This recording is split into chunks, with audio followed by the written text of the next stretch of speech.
I was wondering if someone would be willing to help me finish Mythic Tomb of Sargeras. This hammer forged ancient wonders that shape the earth itself. Today it shatters the bonds of fate that seek to crush us all. Also, by the way, I don't think that we have a fully fleshed out story of why there are 4 very high level elven women being depicted wielding these 4 specific pillars of creation. That's very fucking interesting. I just want to throw that out there that, like, unless I'm misremembering it, maybe it's in Chronicle Volume 2 or 3 and I'm just misremembering, but I don't remember a story about these women carrying and using these artifacts. It's pretty fascinating to me. Few understood my use of the Naga to obtain the Eye of Sargeras, but it was a necessary tactic to secure the future of Azeroth. Let nothing stop you from doing what needs to be done. Okay, Sargeras. I mean, Illidan. Sorry. And any significance why one of the windows is broken for them? Yes, I do think so. So the part of the window that's broken that it's not showing to you is actually, it's the woman on the far right using the Aegis of Agrimar to shield against this black dragon-looking thing that seems to be breathing purple shadow at her. Like purple fire. So I'm sure that that's referring to something, something pretty specific. Also, I think this is very peculiar. So this is a statue of Queen Ashara. For those who don't know, it's very easy to identify it as Queen Ashara because she's the one who has this triple gemmed belt, you know, gem on the chest. But don't you guys think it's interesting that gems are blue? Because this is not how Queen Ashara looks. Queen Ashara has pink gems. So I always thought this is weird. That she has these like blue adornments here in the Temple of Elune. And that she's holding up, you know, bowls that seemingly are collecting the water, you know. I think I just died. I forgot you can die to fall damage in this game. So apparently this temple was built by the Night Elves on top. So Egwene basically says that, like, she built the prison for Sargeras, or, you know, this ancient structure that's there. It's for Sargeras, and that the Night Elves built on top of it, which I think is pretty evident, obviously. Just in how it's structured, but it's fascinating to me that they would be compelled for whatever reason, and maybe it was to seal away evil, you know, maybe it was the whole plan and we just didn't know about it. But it's interesting that they decided to build it over top of what they did. Also, this area is so fascinating. These are basically like waters teeming with the soul essence of some of these fallen, you know, some fallen followers of Elune. Also, there's Umbral priestesses in here, but if you guys watch them, the followers and stuff of Elune, they actually change colors. So a lot of people don't know this, but not these ads, but the ads in the next room. If we stand and watch them, they will actually shift back and forth between blue, like arcanish, and purple, like, you know, shadow. And it is, I think, absolutely fascinating to watch that occur. Also, there's 3 Sisters of the Moon right here, which I think is definitely a parallel to Illyria, Verisa, and Sylvanas. And then there's Fanverg the Vicious, which I think is a 4th hidden sister that's actually up there, separate. Now, I want to pause real quick, guys, and have you look at this, because this is another celestial chart, one that is very important. You have the same 2 celestial bodies represented that you do on every other map, including the Chronicle one, the Emerald Dream and the Shadowlands. The rings around them, I believe, do represent that they have been ordered. I would throw out one thing, that in this depiction, the Shadowlands has 2 rings. In the Legion depiction, the Shadowlands actually has 3 rings, which I think does mean something. I think it suggests how much maybe they've been ordered, how much they've been fucked with. You'll also notice 1, 2, 3, 4, 5, 6 other celestial bodies orbiting, and I do believe that those are actually there. So what that is to say that, like, some of the planets like Draenor could actually be a moon of Azeroth. So just, like, let that sink in. That some of these other worlds, Argus, Draenor, these could quite literally be moons of Azeroth, just hidden from our view. Whether they're existing in the Twisting Nether, behind the Veil, in the Void, whatever that means, I do think that these orbiting celestial bodies are all actually here.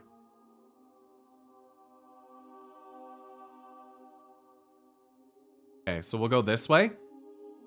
And look at these. Don't kill them. Just watch these followers. The Wailing Halls, and you can see little sprites and things, you know, going around. Just don't walk through the middle. I actually don't know if we're going to see it on the way... Spirit chains, by the way. I don't know if we're going to see it on the way to this boss. It might not occur till we're back in the main area. So we can actually avoid most of this trash if we just go to the left. I am chained, and I cannot dispel myself. We don't even have to go that far. You can just walk along the edge of the water on this side. See, look, Wailing Souls. There are souls, free souls in here. So it almost seems like maybe these souls are, in a sense, subverting the... I mean, they should be going to the Shadowlands. You know what I'm saying? They should be. These are eternal soul guards. And this statue of Elune is really fucking scary looking. If that's who that is, I don't know. But it's creepy and I don't like it. So we're going to go in here to the Tormented Priestesses. And this thing in here is a soul engine, okay? Engine of souls. But you guys, one thing I never noticed until literally the last time I did this raid. You see that purple gem in the middle of it? What do you think that is? That crystal belongs in this temple. That belongs here. That's from this room, I'm pretty sure.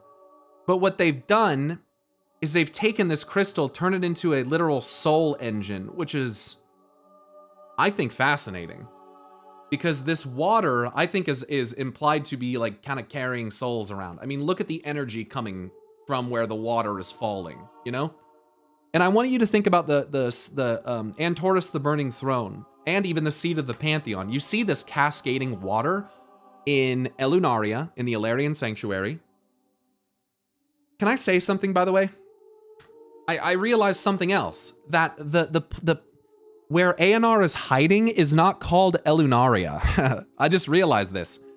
Aenar is hiding in the Ilarian Sanctuary, which is on Elunaria. Elunaria is not the name of that little space she's in. It's the whole body. The whole celestial body is literally called Elunaria. And I didn't realize that. For some reason, I thought that, like, her sanctuary was called Elunaria, and I didn't realize that the Ilarian Sanctuary is, like, where she is. Not that... So anyway, it's an important distinction to make, because Elunaria is the name of the planet or whatever it is that you're on. So I would highly recommend looking into the root, you know, origin of the word Aria, and looking at what that means, trying to find maybe some of the etymology of the language. So this is where I got stuck. I couldn't get past this part. So check this out. I have Fel touched, pulsing with Fel energy. Contacting the holy energy will trigger Soul Burst, which does fire damage. So light and Fel colliding can literally, it explodes your soul. Because I'm Fel touched, theoretically it doesn't work because we're scaled. But if I were to come in contact with this light, it should fucking explode. So here's where I get confused. Because if light and void cannot touch, like physically, then perhaps they can only mix inside of a vessel. So like, one would have to be infused with light and then subtly succumb to the corruption of Fel in order to have both. I would think, because what we just had illustrated, you're not supposed to touch them. They'll explode, you know? Wait, they don't do the elevator anymore? Oh, they do. Sorry, we're gonna use the elevator because I think this is fascinating. So there's kind of like some fun things to see through like some of the holes in the walls down here. So we're going deep. Oh, we just went past some like ships or something, some lava, big magma worm. So we're like kind of passing, we're kind of seeing what some of these layers kind of look like. Huge bones, huge bones, huge bones. Lots of Fel. We're going deep. Here, now we're in the light. Now, see, I think, here's what I think, chat. You see how it did that light thing right there? Man, sometimes I think that we're like, we're moving into a space within a space without even realizing it. Like, I think we just phased through something. Like, dude, I'm telling you, like, this is more than just an elevator, and this is more than just a facility that goes deep into the earth.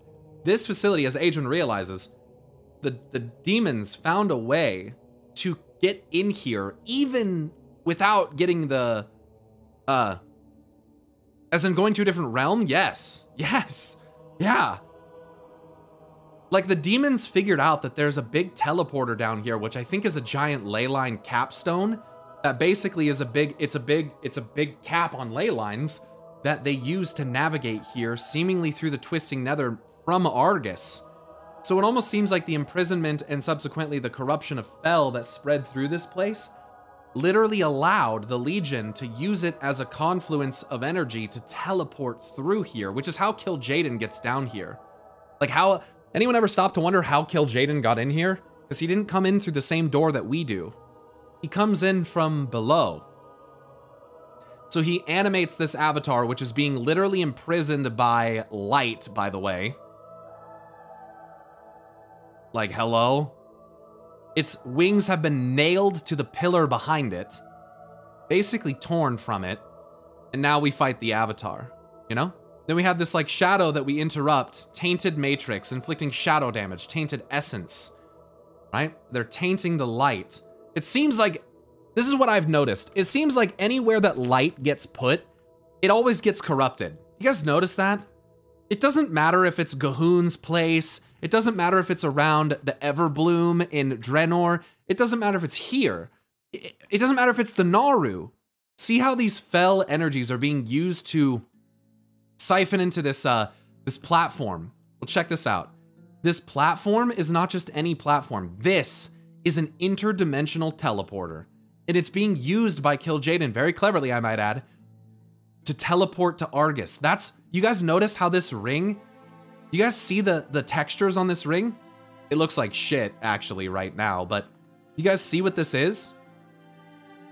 These are the same runes that appear on several other different circular pedestals that seem to connect to other realms, potentially. In the Emerald Dream, the Emerald Nightmare raid, after you defeat Xavius, you go to the Heart of the Dream, what they said was the Heart of the Dream at that point, and there's a platform in the middle that's circular that has these runes on it, and they're the same runes that appear on the Eye of Aman'Thul.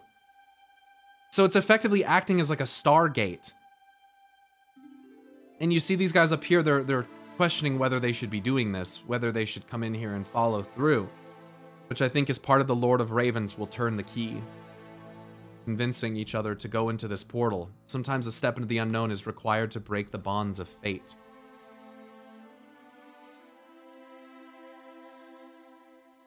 You saw the platform load in at the end, but that's because of enhanced view distance now, which wasn't a thing back in Legion. Here we have Fleet Lord, Shadow Council, Felborn, Nightborn. So these are seemingly direct servants of Kil'jaeden. Now, one thing, before you... Don't fight Kil'jaeden yet. Don't fight Kil'jaeden. One thing that I noticed about Kil'jaeden, and I've thought, you know, this is interesting. Why is he red? Here's the thing. Why is he red? Why does he have wings? Why is he Fel corrupted to a point unlike Archimonde? Why does he look different than a typical Eridar? One, it's because he's a devil, not a demon, in my opinion. He's way more lawful. He's way more, they're like chaotic, they're like lawful. How would that go? No, chaotic it would be. They're like lawful, he's like, what would that be? Lawful evil?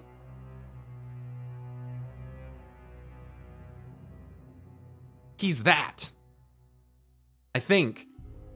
And what I noticed is that there are other Eridar NPCs that look like him, but you only find them in one place. Do you guys know where? Antorus, the Burning Throne. He's Antoran. He's not just, and I'm not trying to make terms up, but when you do Antorus, there are NPCs in there that have red wings and they look like him that are called Antoran champions. He's Antoran. Kil'jaeden, I think, unlike Archimonde, I think has at some point, and maybe it's due to the Fel, directly received the power that is brewed within Antorus. So that's why he has, I think, why he has wings, why he's so red, and why he just looks a little different than Archimonde and even some of the other Eridar. It's because he's Antoran.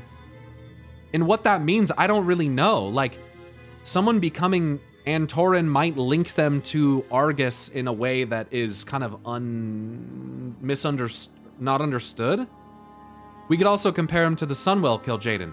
Well, Sunwell Kil'jaeden is interesting because it's actually one of only a few instances where we see a demon using Sargeras' fire. And this could be for a couple different reasons, I suppose, but Kil'jaeden at the Sunwell is not Fel. At least not what we call Fel. That is not Fel. And it's the same thing where Gul'dan on the Nighthold, when the power comes through the rift, he becomes gold.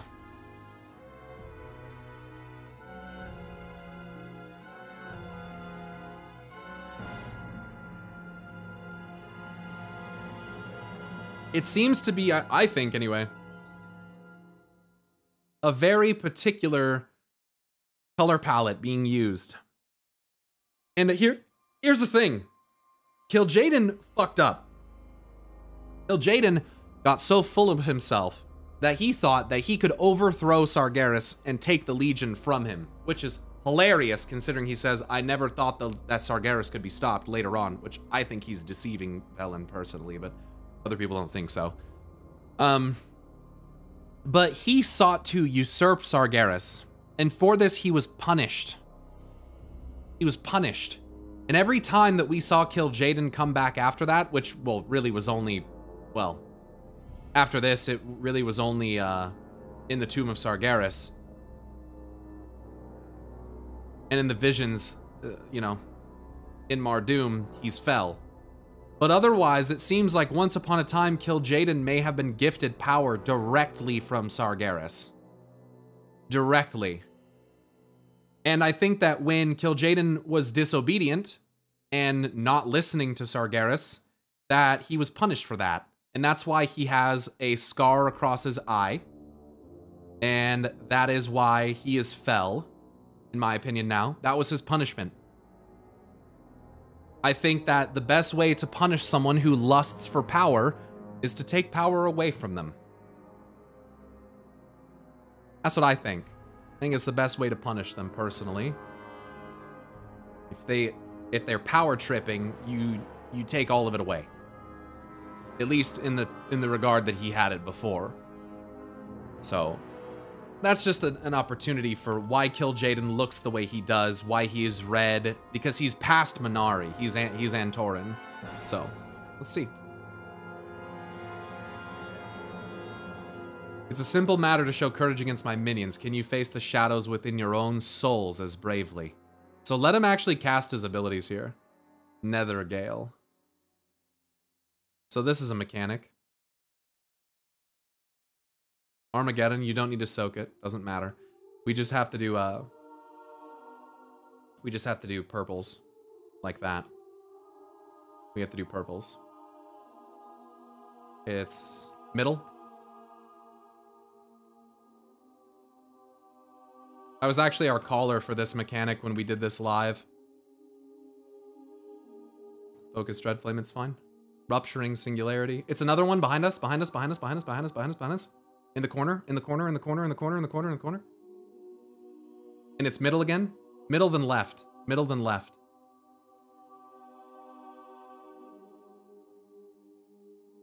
Here we go. Oh, one more, one more. Nice.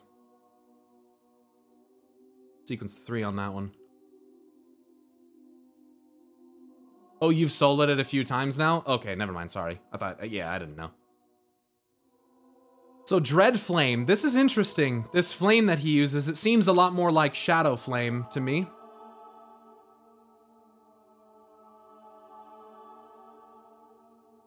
which might be something that Kil'jaeden had to resort to as a result of him no longer having the power that he had before.